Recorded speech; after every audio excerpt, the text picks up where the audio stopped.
بسم اللہ الرحمن الرحیم۔ میرے چینل پر خوش آمدید۔ کہانی کا آغاز کرتے ہیں۔ بادشاہ اور ملکہ بہت دنوں بعد دوسرے ملکوں کی سیر کر کے واپس اپنے محل میں آئے تھے، اس لیے ان کے آنے سے پورے محل میں خوشی کی لہر دوڑ گئی۔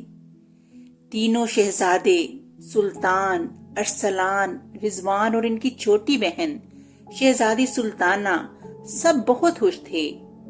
وہ چاروں بہن بھائی بادشاہ اور ملکہ کے ساتھ نہ جا سکے تھے۔ بادشاہ اور ملکہ کے محل سے چلے جانے سے وہ اداس ہو گئے تھے، کیونکہ وہ انہیں بہت یاد آتے تھے۔ ان سے جدائی کے دن انہوں نے بڑی مشکل سے کاٹے تھے۔ بادشاہ اور ملکہ چہروں سے کچھ پریشان نظر آ رہے تھے۔ شہزادی سلطانہ تو چھوٹی تھی، اس لیے ان کی پریشانی کی طرف اس کا دھیان نہیں گیا۔ وہ ان تحفوں کو دیکھ کر خوش ہونے لگی جو بادشاہ اور ملکہ اس کے لیے دوسرے ملکوں سے لائے تھے۔ مگر تینوں شہزادے چونکہ بڑے تھے، اس لیے انہوں نے بادشاہ اور ملکہ کی پریشانی بھانپ لی۔ انہیں اس بات پر بھی حیرانی تھی کہ دونوں نے اپنی ایک ایک آنکھ بند کر رکھی تھی اور ایک ہی آنکھ سے دیکھ رہے تھے۔ ان کی پریشانی اور ایک بند آنکھ دیکھ کر بڑے شہزادے سلطان نے پوچھا، ابا حضور، نصیبی دشمنا، طبیعت تو کہیں ناساز نہیں؟ آپ کچھ پریشان نظر آتے ہیں۔ آپ نے اور امی حضور نے اپنی ایک ایک آنکھ بند کر رکھی ہے، کوئی تنکا یا پتنگا وغیرہ تو نہیں پڑ گیا؟ حکم ہو تو ہم نکال دیں۔ بادشاہ نے دوسری آنکھ بھی کھولتے ہوئے اداسی سے جواب دیا، شہزادے، ہم کچھ نہیں، بہت پریشان ہیں۔ واپسی کے سفر کے دوران جانے کیا بات ہوئی کہ ہمیں اور آپ کی امی کو ایک ایک کے دو دو نظر آنے لگے۔ اس وقت ہمارے سامنے تم چاروں کھڑے ہو، مگر ہمیں 8 نظر آ رہے ہو۔ ملکہ بھی ایک نہیں دو دو دکھائی دے رہی ہیں۔ ایک آنکھ بند کر لیں تو ٹھیک نظر آتا ہے۔ ملکہ نے بھی اپنی دوسری آنکھ کھول لی تھی۔ وہ بولی، میری بھی یہی حالت ہے۔ میں بھی اپنی دونوں آنکھوں سے اس وقت 6 شہزادے اور 2 شہزادیاں دیکھ رہی ہوں۔ ایک آنکھ سے دیکھوں تو ایک ہی نظر آتا ہے۔ چاروں بچے یہ بات سن کر گھبرا گئے اور پریشانی کے عالم میں ایک دوسرے کو دیکھنے لگے۔ بادشاہ نے ان کی گھبراہٹ محسوس کر لی تھی۔ وہ اس بات پر بہت خوش تھا کہ اس کے بچے اپنے ماں باپ سے بہت محبت کرتے تھے اور اسی لیے ان کی تکلیف کا سن کر پریشان ہو گئے تھے۔ انہیں تسلی دینے کی خاطر اس نے کہا، فکر کی بات نہیں، جب ہم ایک آنکھ بند کر کے دیکھتے ہیں تو ہمیں ہر چیز ایک ہی نظر آتی ہے۔ ہم ایک آنکھ سے ہی دیکھتے دیکھتے زندگی گزار لیں گے۔ منجلے شہزادے نے جلدی سے ایک کنیز کو بھیج کر شاہی طبیب کو بلوا لیا۔ شاہی طبیب نے بادشاہ اور ملکہ کا تفصیلی معائنہ کیا اور مایوسی سے سر ہلا دیا اور بولا، ایک ایک کے دو دو دکھائی دینے والی اس بیماری کا کوئی علاج میرے پاس نہیں۔ میں نے اس بیماری کے بارے میں اپنے بزرگوں سے سن رکھا ہے۔ بادشاہ سلامت اور ملکہ صاحبہ صرف اسی صورت میں ٹھیک ہو سکتے ہیں کہ جادو کے پہاڑ کی چوٹی پر لگے عجیب و غریب رنگ برنگے درختوں سے سیب توڑ کر لائے جائیں اور انہیں کھلا دیا جائے۔ اس کے علاوہ کوئی علاج کارگر ثابت نہ ہوگا۔ مگر اس جادو کے پہاڑ پر پہنچنا آسان کام نہیں۔ ایک بہت بڑا اور خوفناک شیر پہاڑ والے راستے کی پہریداری کرتا ہے اور بڑے بڑے خطرناک پرندے پہاڑ پر منڈلاتے رہتے ہیں۔ بڑا شہزادہ سلطان بولا، کوئی بات نہیں، ہم تینوں جادو کے پہاڑ پر سے سیب لائیں گے۔ ہم سے اپنے ابا حضور اور امی حضور کی پریشانی دیکھی نہیں جاتی۔ اس وقت بادشاہ کی دونوں آنکھیں کھلی ہوئی تھیں۔ اس نے تینوں شہزادوں کو دیکھتے ہوئے گھبرا کر کہا، اگر تم 6 کے 6 چلے گئے تو محل کی تنہائی ہمیں کاٹنے کو دوڑے گی۔ چھوٹے شہزادے رضوان نے مسکرا کر کہا، ابا حضور، آپ فکر نہ کریں، ہم صرف 3 جا رہے ہیں، بقیہ 3 کو محل میں چھوڑ جائیں گے۔ اگلے روز وہ تینوں شہزادے اپنے سفر پر روانہ ہو گئے۔ وہ چلنے لگے تو شہزادی سلطانہ نے بھی ضد کرنا شروع کر دی کہ وہ بھی ان کے ساتھ جائے گی۔ اسے بڑی مشکلوں سے منا کر روکا گیا۔ راستہ واقعی بہت پرخطر تھا۔ پھر بارشیں بھی شروع ہو گئی تھیں۔ اس وجہ سے ان کا سفر اور بھی دشوار ہو گیا تھا۔ گھنے جنگلوں سے ہوتے ہوئے دریا کو عبور کرتے ہوئے وہ ایک بستی میں پہنچے۔ بارشوں نے ہر طرف تباہی مچا رکھی تھی اور گھروں کو شدید نقصان پہنچایا تھا۔ بستی میں انہوں نے دیکھا کہ ایک بوڑھی عورت اپنے ٹوٹے ہوئے مکان کی مرمت کر رہی ہے۔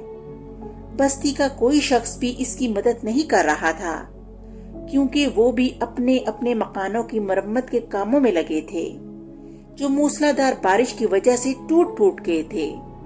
اس بوڑھی عورت کو مٹی کی اینٹیں اور گارا خود اٹھا اٹھا کر لانا پڑ رہا تھا۔ شہزادوں کو یہ دیکھ کر بہت افسوس ہوا۔ وہ اپنے گھوڑوں سے اترے اور اس بوڑھی عورت کو ایک طرف بٹھا کر اس کے گھر کی مرمت میں مصروف ہو گئے۔ وہ بوڑھی عورت ان کی ہمدردی دیکھ کر بہت خوش ہوئی اور انہیں دعائیں دینے لگی۔ شام تک بہت سارا کام ہو چکا تھا اور مکان کی تھوڑی سی مرمت باقی تھی۔ شہزادوں نے ارادہ کیا کہ باقی کام کل کریں گے۔ انہوں نے بوڑھی عورت کو اشرفیوں سے بھری تھیلی دیتے ہوئے کہا کہ وہ ان کے کھانے پینے کا انتظام کریں اور انہیں اپنے گھر میں رات گزارنے دیں۔ بوڑھی عورت بہت غریب تھی۔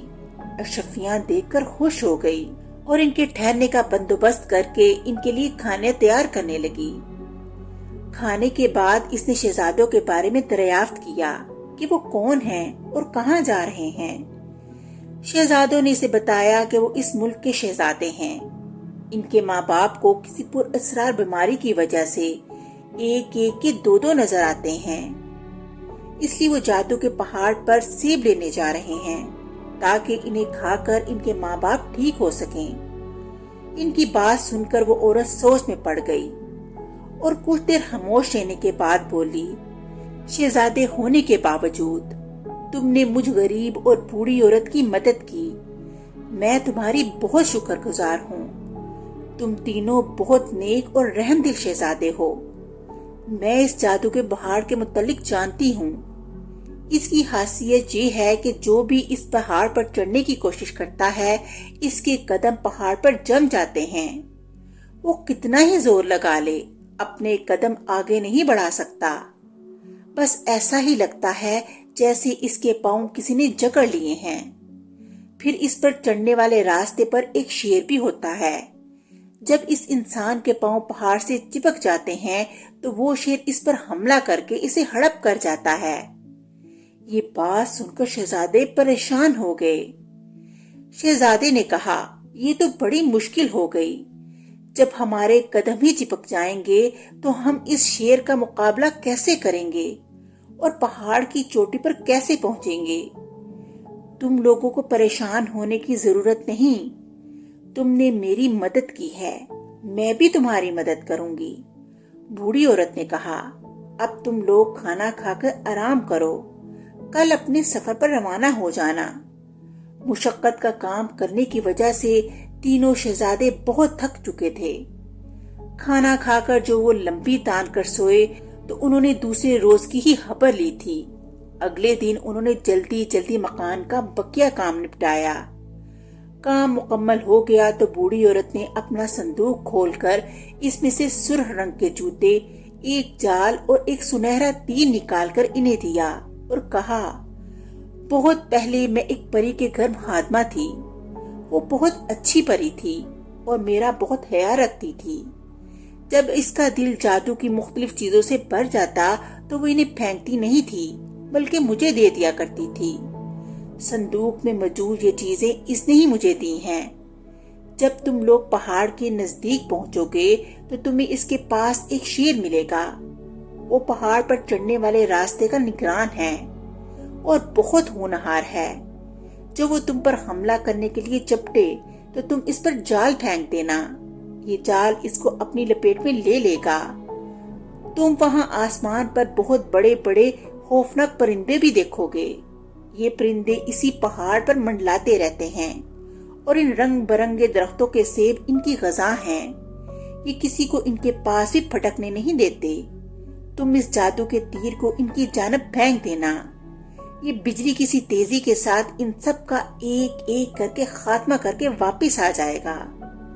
جب ان خوفناک پرندوں کا بھی خاتمہ ہو جائے تو پھر تم میں سے کوئی ایک یہ جادو کے جوتے پہن کر پہاڑ پر چڑھ جائے۔ ان کے پہننے سے اس کے قدم پہاڑ سے نہیں چپکیں گے۔ پہاڑ کی چوٹی پر بہت سارے درخت لگے ہوں گے، ان کے پتے رنگ برنگے ہوں گے۔ وہ سیب انہی پودوں پر لگتا ہے۔ مجھے امید نہیں کہ کوئی سیب تمہیں وہاں ملے، کیونکہ وہ پرندے انہیں چٹ کر جاتے ہیں۔ بہرحال کوشش کر لینے میں کوئی حرج نہیں۔ بوڑھی عورت کی اس بات نے انہیں تھوڑا سا پریشان کر دیا تھا کہ پرندے ان سیبوں کا صفایا کر دیتے ہیں اور ہو سکتا ہے انہیں وہاں کوئی سیب نہ ملے۔ بہرحال انہوں نے تمام چیزیں لے کر اس بوڑھی عورت کا شکریہ ادا کیا اور دوبارہ اپنے سفر پر روانہ ہو گئے۔ ان کے گھوڑے آرام کرنے کی وجہ سے تازہ دم ہو گئے تھے، اس لیے وہ جلد ہی منزل مقصود پر پہنچ گئے۔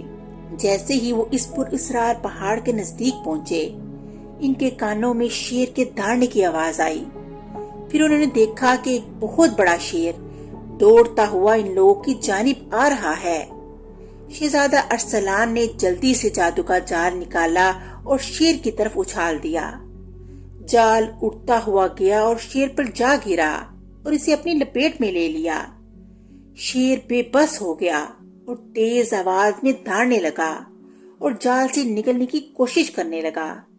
عین اسی وقت انہیں اپنے سروں کے اوپر پروں کے پھڑپھڑانے کی آواز سنائی دی۔ انہوں نے اوپر دیکھا تو کیا دیکھتے ہیں کہ بہت سارے دیو کا مت پرندے خوفناک آوازیں اور چیختے ہوئے ان کے سروں پر منڈلا رہے تھے اور ان پر چپڑنے کی کوشش کر رہے تھے۔ سب سے چھوٹے شہزادے رضوان نے جادو کا سنہرا تیر نکالا اور ان پرندوں کی جانب اچھال دیا۔ ایک بجلی سی کڑکی اور جادو کا تیر برق رفتاری سے آسمان پر اٹھتا ہوا پرندوں کی جانب لگا اور پل کے پل میں ایک کے بعد ایک ان کا خاتمہ کر کے دوبارہ شہزادے رضوان کے پاس آ گیا۔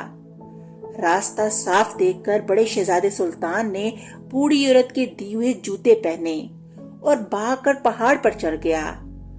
وہاں اس نے رنگ برنگے درخت دیکھے جو قطار در قطار نظر آ رہے تھے، مگر اسے بہت مایوسی ہوئی، ان پر سیب نہیں لگے ہوئے تھے۔ اسے بوڑھی عورت کی بات سچ لگی، ان پرندوں نے سارے سیب کھا لیے تھے۔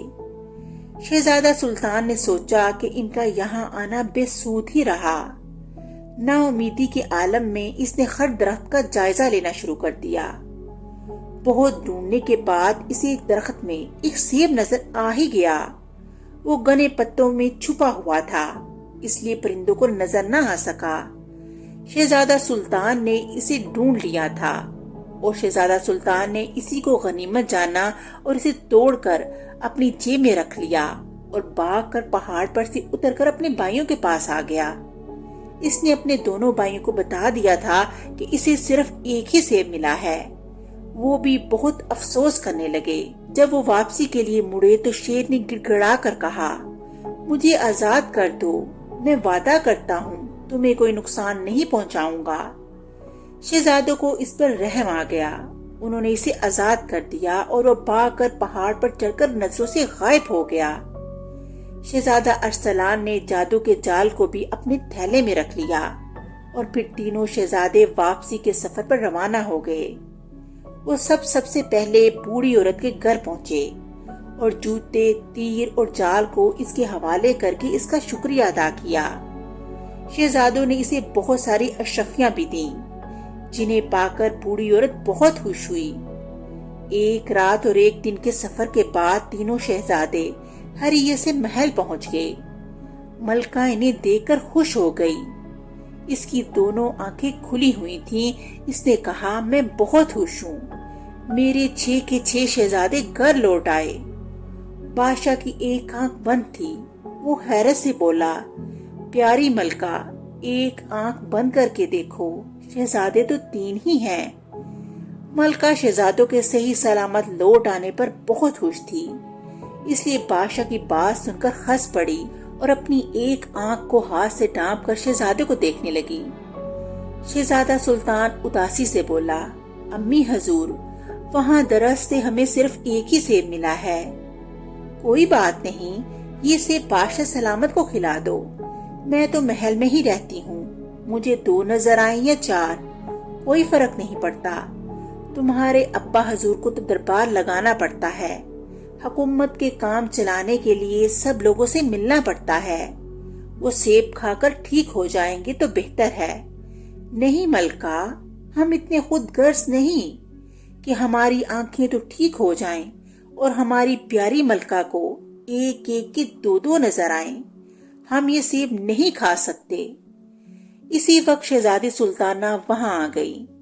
اسے دیکھ کر ملکہ بولی، نہ آپ کی مرضی نہ میری کہ یہ سیب کون کھائے گا، اس کا فیصلہ ہماری بیٹی کرے گی۔ شہزادی سلطانہ کو ساری کہانی کا علم ہو گیا تھا اور وہ جان گئی تھی کہ اس کے بھائیوں کو صرف ایک ہی سیب ملا ہے۔ وہ آگے بڑھی اور اپنے بھائی کے ہاتھ سے سیب لیا، پھر دوسرے بھائی کی کمر میں اڑسا ہوا خنجر نکالا اور سیب کے 2 ٹکڑے کر کے ایک بادشاہ کو اور دوسرا ملکہ کو تھما دیا۔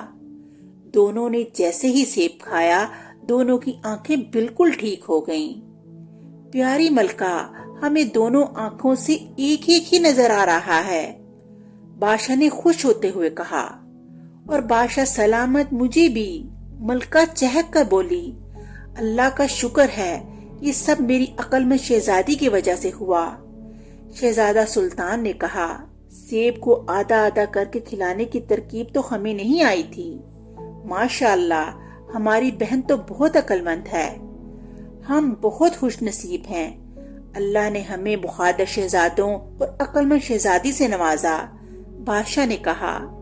اپنی تعریف سن کر شہزادی سلطانہ خوش ہو گئیں اور شہزادہ سلطان کا ہاتھ پکڑ کر بولی، چلیں اب اسی بات پر مجھے اپنے گھوڑے پر بٹھا کر میدان کا ایک لمبا سا چکر لگوا کے لائیں، اس خوشی میں ہم بھی اپنی بہن کے ساتھ باہر گھومنے جائیں گے۔ شہزادہ رضوان نے شہزادہ ارسلان کو دیکھتے ہوئے ہنس کر کہا اور پھر وہ سب باہر نکل گئے۔ بادشاہ اور ملکہ انہیں مسکرا کر جاتا ہوا دیکھنے لگے اور اس طرح کہانی کا اختتام ہو گیا۔ اگلی کہانی کے ساتھ پھر ملیں گے، تب تک کے لیے اللہ حافظ۔